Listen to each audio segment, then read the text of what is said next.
Cervantes nació en Alcalá de Henares el 29 de septiembre de 1547. Tuvo una difícil infancia y juventud estudiantil, con penurias económicas que lo acompañaron siempre. Su brillante inteligencia halló el modo de decir y de hacer crítica social.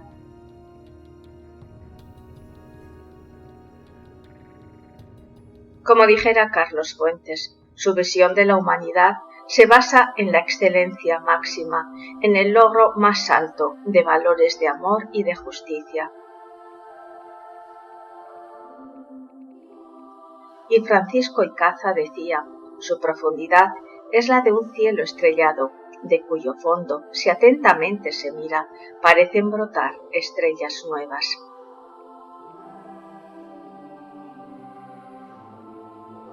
Post tenebras speron lucem. Esta inscripción fue usada en el escudo tipográfico de la primera parte del Quijote.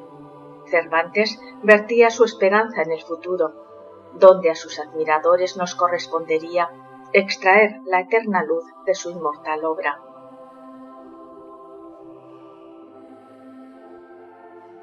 ¿Y cómo iba a ser su intención derribar la maquinaria de los libros de caballería si vierte sobre ella, aunque velada, la misma iniciación?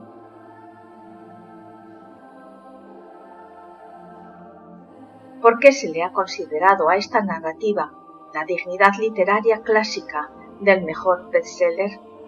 El velo que cubre su misterio metafísico ha dignificado la vía canónica iniciática. Ese velo ridiculiza la vulgaridad existencialista, pero ensalza lo esencial.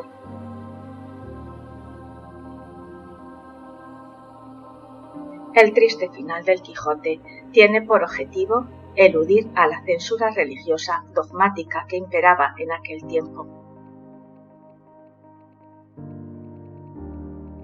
Revaloriza los libros caballerescos en su propio espíritu, aspirando a esa hermosa y utópica edad de oro, con las sagradas escrituras como faro de luz del caballero.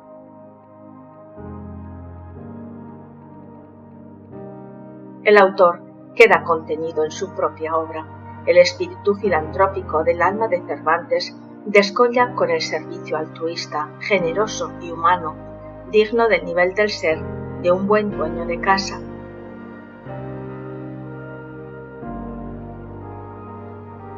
El nivel del ser del buen dueño de casa, que nada contra la corriente existencialista y que no quiere dejarse devorar por la vida, es el nivel del ser básico para la iniciación.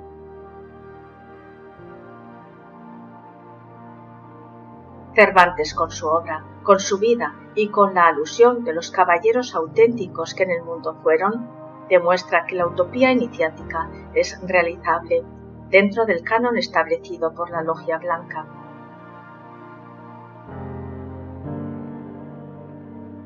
A través de los tiempos, los iniciados lograron marcar caminos peculiares e incomprendidos como el de Don Quijote, que no le importaba ir contra la corriente existencialista de la vida y siempre alegaba que Dios me entiende.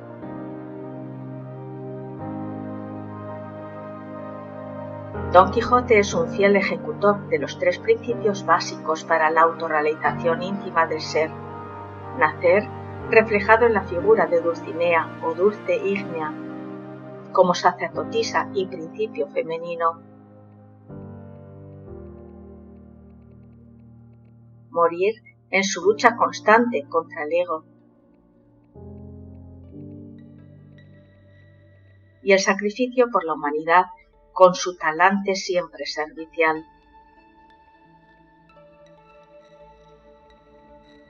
Don Mario Rosso de Luna, en el libro Que mata a la muerte, o libro de los Ginas, nos habla del simbolismo de Don Quijote y Sancho Panza, como representativos de dos mundos opuestos, el espiritual y el físico, el alma humana y el alma divina. Dice don Mario, Cervantes, lejos de destruir la incomprendida literatura caballeresca ojina, la eleva y la depura. Los protagonistas no son dos hombres cualquiera, sino dos hombres representativos el uno del reino del ideal y de la justicia al que todos aspiramos, y el otro el de la triste cárcel platónica de la llamada realidad, en cuyas mallas de ilusión vivimos. Don Quijote y Sancho Panza representan a la eterna dualidad del espíritu y la materia, el íntimo con sus dos almas, la divina y la humana, la redención de lo perfecto a lo limitado.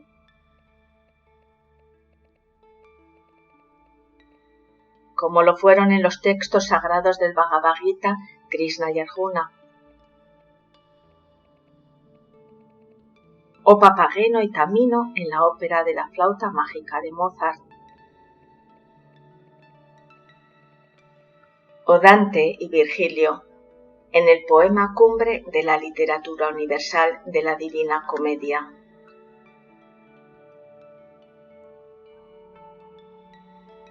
Cervantes fue incluido en la trilogía junto a Shakespeare y Goethe.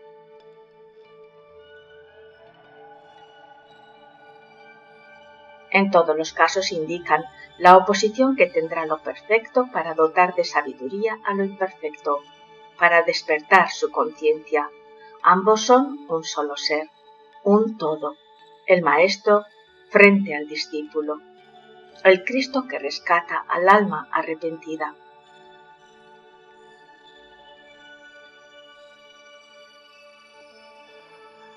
Los analistas y los literatos comparten la visión de que la obra lleva implícita en sí la razón sustancial de su trascendencia ideológica.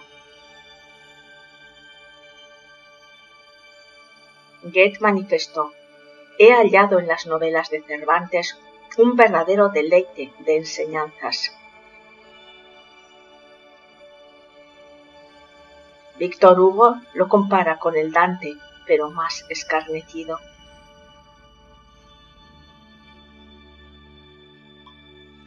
Lord Byron dijo: es la más triste de todas las historias, y es más triste porque nos causa risa. Justo es el héroe y todavía va en busca de la justicia.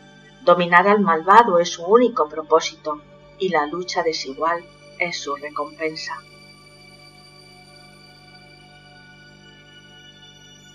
Sus aventuras nos presentan escenas angustiosas, y más angustiosa es todavía la gran moral que a cuantos saben pensar les produce esta genial historia.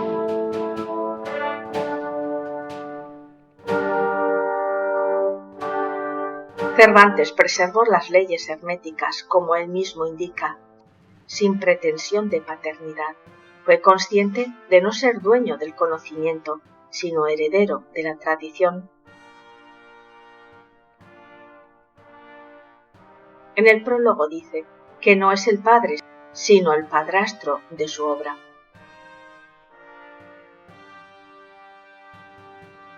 Cervantes animó al lector diciendo: yo determino que el señor Don Quijote se quede sepultado en sus archivos de la Mancha hasta que el cielo depare quien le adorne de tantas cosas como le faltan.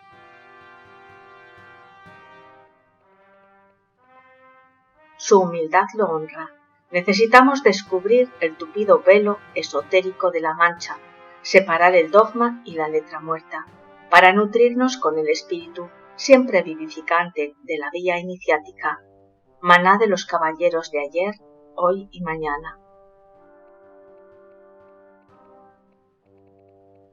La iniciación conlleva un canon establecido desde tiempos remotos por la Logia Blanca. Sanat Kumara, el anciano de los días y señor del mundo, fue el fundador del Colegio de Iniciados de la Gran Fraternidad Universal Blanca. Este gran ser es uno de los 4 tronos de que habla la Santa Biblia y vive en el Asia desde hace muchos millones de años, con el mismo cuerpo físico que él trajo a la Tierra desde la época de la Lemuria.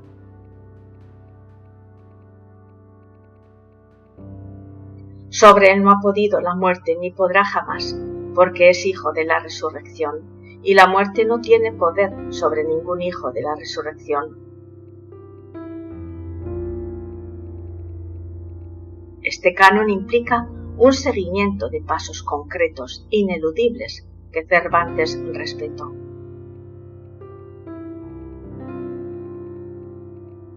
Dice el venerable maestro Samael Aun Weor: imaginación, inspiración e intuición son los tres caminos obligatorios de la iniciación.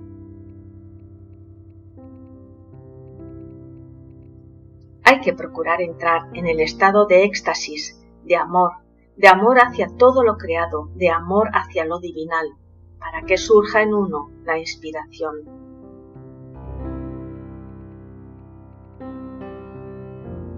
Cuando el maestro interno, de rodillas sobre el sagrado altar de la tercera iniciación de misterios mayores, recibe su iniciación, entonces, sobre el ara sacra y como si descendiese del azul infinito, aparece resplandeciente Sanat Kumara, en cuyo nombre se reciben todas las iniciaciones.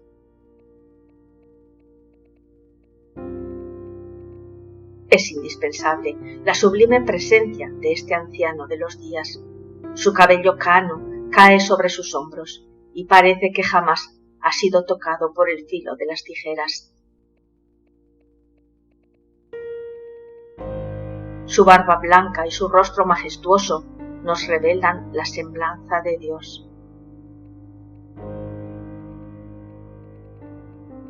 Sanat Kumara, con su vara en la mano, parece un adamita. Sanat Kumara es el resultado de milenarias purificaciones. Los maestros resurrectos están siempre dispuestos a ayudar a la humanidad.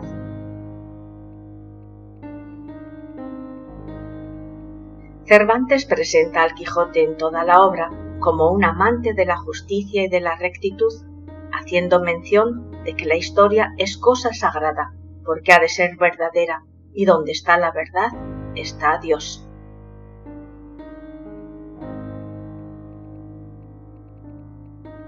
El iniciado debe ser casto, porque la castidad adorna al casto caballero, y de Don Quijote de la Mancha se tenía la opinión por todos los habitantes del campo de Montiel, que fue el más casto enamorado y el más valiente caballero que en muchos años se vio en aquellos contornos.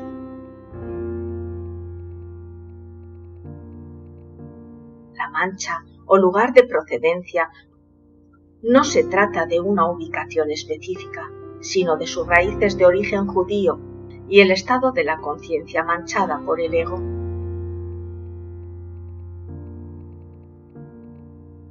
Toda la obra está saturada de un lenguaje simbólico, con gran caudal cabalístico, tanto fonético como numérico. La primera parte se terminó de imprimir en 1604. Consta de 52 capítulos que nos da el numeral 7, el cual refiere al triunfo conseguido tras rigurosos trabajos.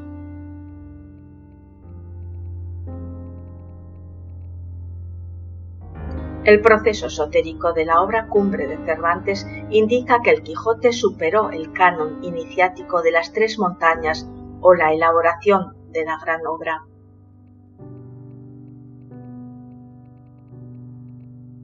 La montaña del nacimiento, la montaña de la muerte y la montaña de la resurrección.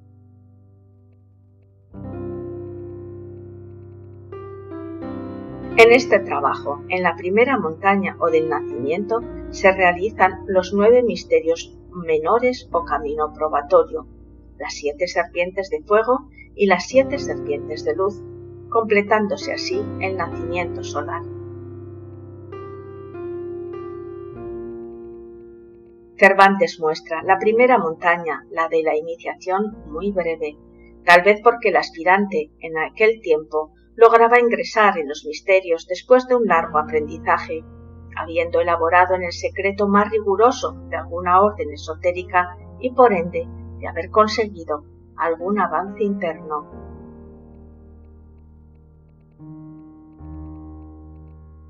El orden de los factores no altera el producto. Cada iniciado graba en su piedra sus propias características. Los procesos del Quijote no se dan en la misma correlación que en el de otros cristificados. Sin embargo, todos ellos son válidos, porque quedan impresos en su propia piedra filosofal. En la primera parte de la obra, y respetando el ritmo de su particularidad, se relatan dos salidas de Don Quijote del hogar. En estas dos salidas se aprecian veladamente trabajos iniciáticos de esta primera montaña.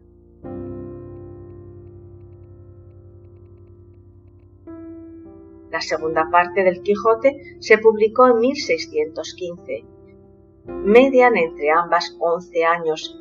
Cervantes, ya más maduro, concede mayor protagonismo a Sancho, capaz de discernir con una conciencia más lúcida.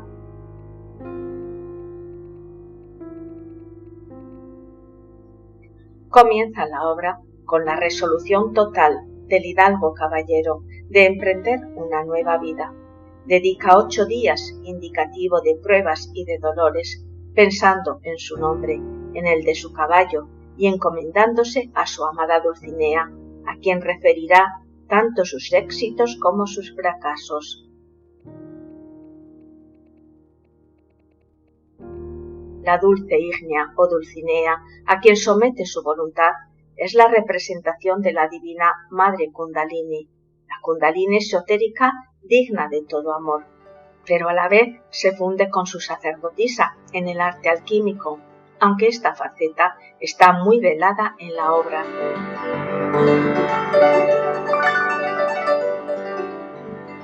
Pero solo por medio de la magia sexual y de la santidad perfecta es como el hombre puede convertirse en maestro de misterios mayores de la gran fraternidad universal blanca.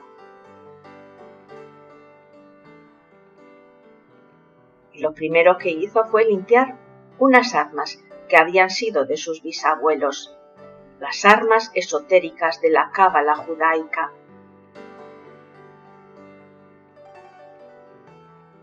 Vestirse con las armas de la luz es conseguir las virtudes del camino probatorio: fidelidad, amor y recta conducta en el pensar, sentir y obrar.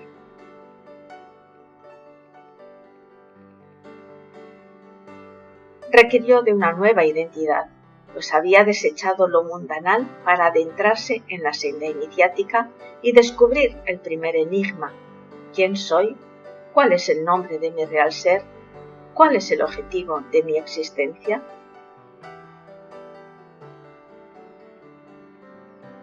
Hechos los preparativos, la primera salida de su casa fue con 50 años, número alusivo a la ley, porque emprende el camino por desiderato divino.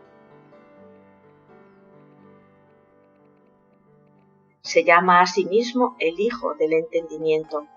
En todo el relato se ocupa exhaustivamente de no atribuirse ningún mérito personal.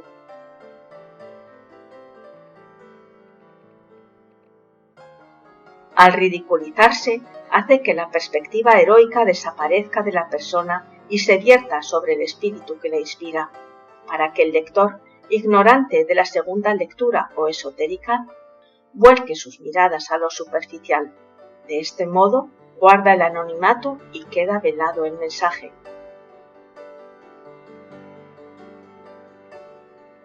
Y emprendiendo la marcha decía: apenas había el rubicundo Apolo tendido por la faz de la ancha y espaciosa tierra las doradas hebras de sus hermosos cabellos, y apenas los pequeños y pintados pajarillos con sus arpadas lenguas habían saludado con dulce y meliflua armonía la venida de la rosada aurora, que dejando la blanca cama del celoso marido por las puertas y balcones del manchego horizonte, a los mortales se mostraba, cuando el famoso caballero Don Quijote de la Mancha, dejando las ociosas plumas, subió sobre su famoso caballo rocinante y comenzó a caminar por el antiguo y conocido campo de Montiel.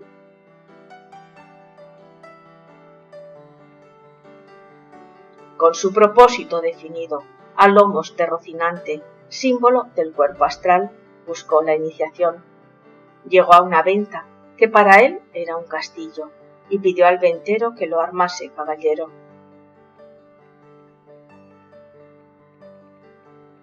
Pasó la noche de un viernes, velando sus armas.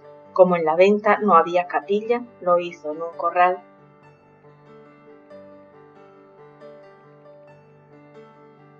La noche estuvo llena de incidentes y por la mañana 2 doncellas y un muchacho fueron los testigos del rito. Una de ellas le ciñó la espada y la otra la espuela, quedando iniciado como caballero. El ventero le aconsejó proveerse de alforjas, dinero y escudero. De su camino a su aldea para proveerse de estos víveres, surge la primera aventura, al escuchar voces que se quejaban de entre la espesura del bosque. Era el pastor Andrés. El trabajo con Andrés indica al tercer factor, o sacrificio por la humanidad.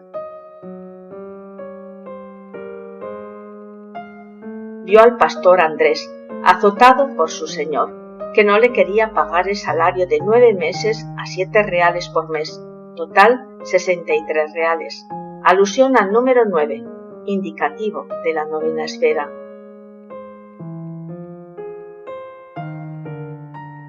Y ofreciendo allí su trabajo a la Divina Madre, dijo: cada uno es hijo de sus obras.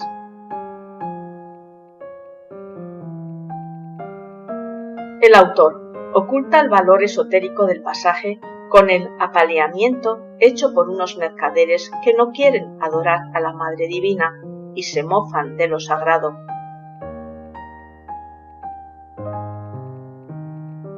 Vosotros, dice, pagaréis la grande blasfemia que habéis dicho contra tamaña beldad, como es la de mi señora. El secreto del amor al eterno femenino y tendido en el campo oraba: ¿dónde estás, señora mía, que no te duele mi mal? Un labrador vecino suyo la auxilió, regresándole a su hogar de noche. Allí los enemigos de lo eterno, a saber el deseo, la mente y la mala voluntad, personificados por el barbero, el cura y las amas de llave, serán los abogados del diablo para hacer el escrutinio y la destrucción de su biblioteca con intrigas y mentiras. El alquimista sabe sacar provecho de todo lo adverso, aprendiendo en cada instante que debe quemar sus libros para blanquear el latón. Con una fe inquebrantable, sin miedo a la magia negra, decía: jamás podrá contradecir ni evitar lo que por el cielo está ordenado.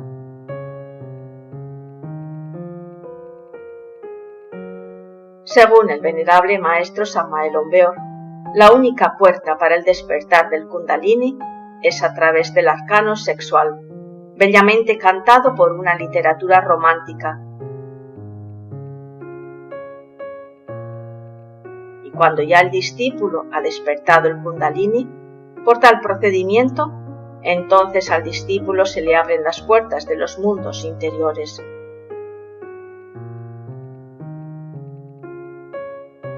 Todo le ofrece a su amada. ¿No es el valor de Dulcinea tomando a mi brazo por instrumento de sus hazañas? Ella pelea en mí y vence en mí, y yo vivo y respiro en ella, y tengo vida y ser.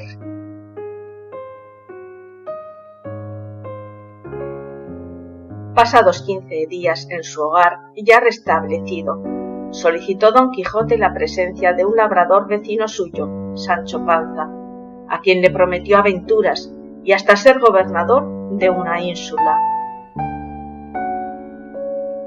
lo que indica las promesas redentoras para hacer que la conciencia asuma su deber en el drama.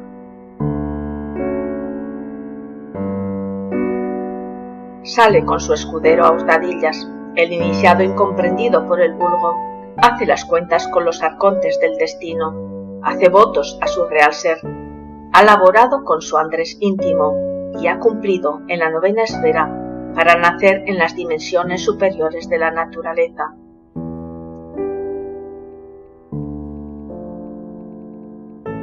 La primera aventura de esta segunda salida le lleva hasta la batalla contra los molinos de viento. Hay quien ve en este pasaje la crítica mordaz que hiciera el autor a la Iglesia católica, dogmática, intransigente y gigante, blanqueada como la harina, contra la cual todo empeño fracasa.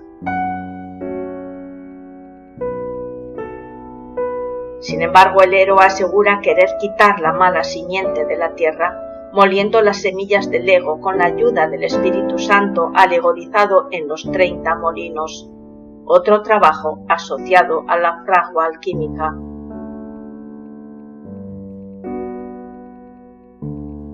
Que no puede ser que haya caballero andante sin dama, porque tan propio y tan natural le es a los tales ser enamorados como al cielo tener estrellas.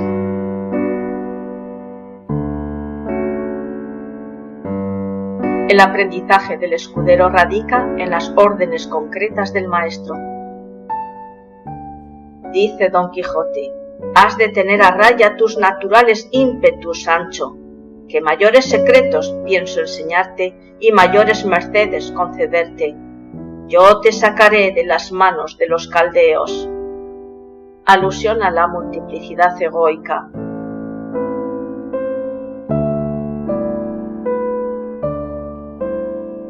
Don Quijote vuelve a enfrentarse a la Iglesia dogmática en los religiosos de San Benito, a quienes llama soberbios,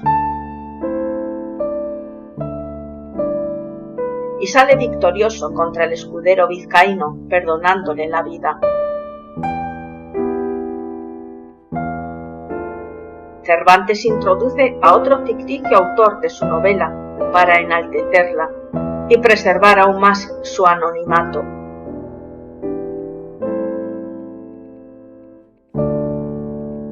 La primera amistad es con los cabreros. En la frugal cena disfrutan, amparados por el cielo y por el fuego, y bebiendo el caballero en una copa que era un cuerno, alusión al cuerno de la abundancia de los alquimistas, de bienes y de fuego alquímico.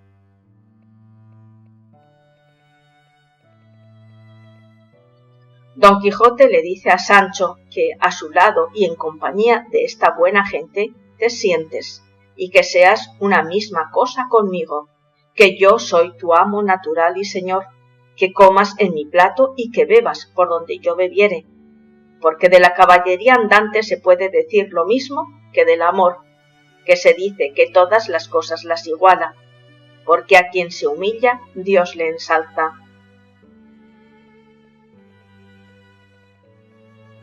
Y describe a la Edad de Oro como un tiempo y un lugar paradisíaco sin fraude, donde todo era de común disfrute, y la tierra daba para todos el sustento necesario.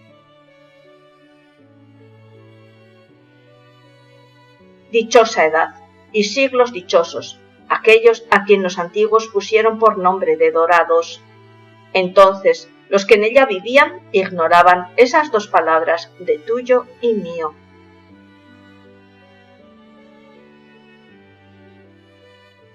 Solo Sancho pensaba que todo cuanto decía su amo era verdad. Uno de los cabreros cantó al amor haciendo las delicias de los oyentes. Y otro contó la muerte de Crisóstomo por el olvido de Marcela, y conciertan viajar por la mañana para asistir al funeral del joven.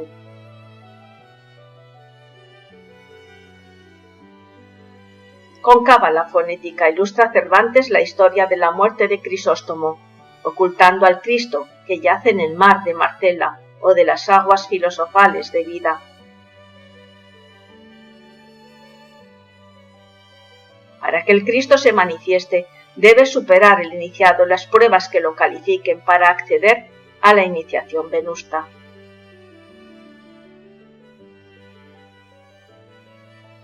Crisóstomo, de 30 años, en quien puso el cielo parte de sus infinitas riquezas, yace muerto entre flores con libros abiertos y cerrados que indican los trabajos realizados y los que aún debe de realizar.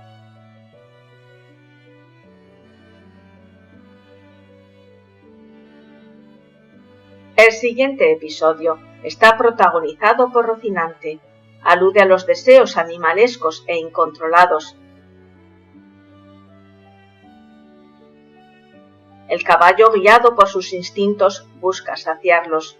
Por su causa, se da una pelea contra los yagüeses, y aunque el héroe sale mal parado, dice que las heridas que se reciben en las batallas antes dan honra que la quitan.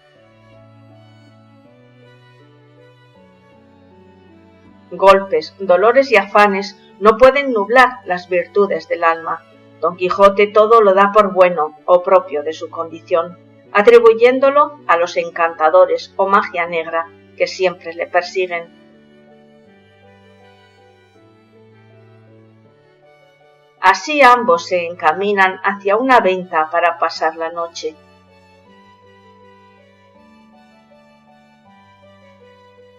Allí le curan las heridas y tras el enredo con Maritornes o la tentación femenina, finalmente descansan y prepara Don Quijote un bálsamo o composta alquímico saturado de oraciones para curar sus golpes.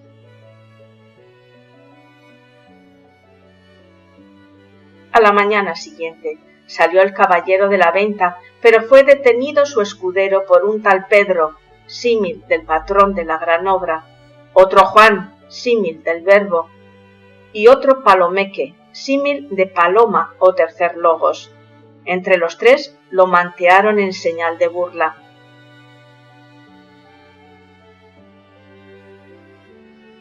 Formando parte del mismo ser, ambos deben superar las pruebas iniciáticas. La recompensa de Sancho es beber un buen vino gratis, el vino de la transmutación, a cuenta del manteado.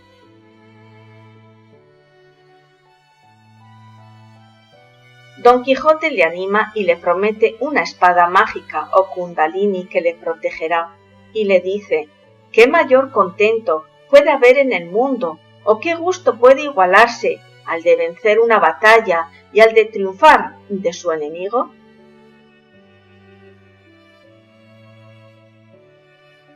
En el siguiente capítulo, Cervantes utiliza nuevamente la cábala lingüística para nombrar a dos personajes: Alifanfarrón, como moro arrogante, capitán de cabritos, y Pentapolín, capitán de ovejas, como cristiano admirable, imagen de la estrella o pentalfa esotérica.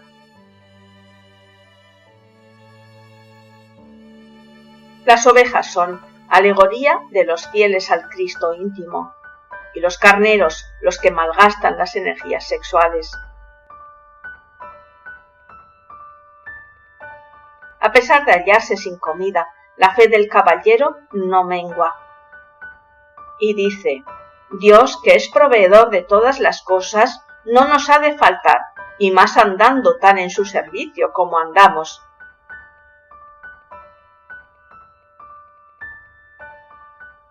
En el siguiente pasaje, un muerto es llevado por 12 clérigos.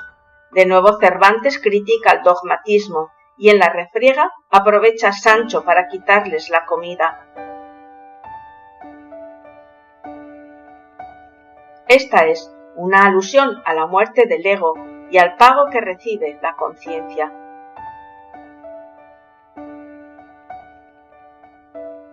Cuando la serpiente sexual del iniciado marcha hacia adentro y hacia arriba, hay 6 experiencias místicas trascendentales.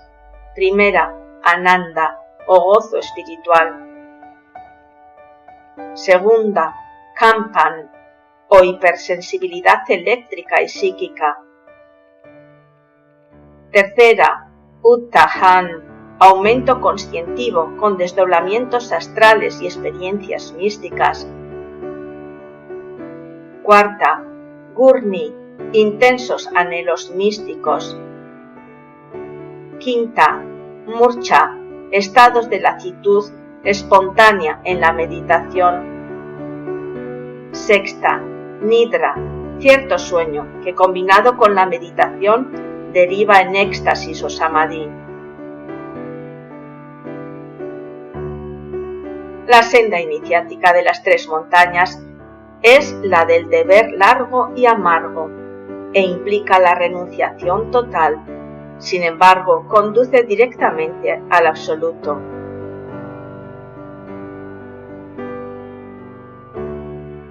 Es en este momento donde Don Quijote cambia su nombre por el del caballero de la triste figura y con él da inicio a la segunda montaña, o la de la muerte psicológica,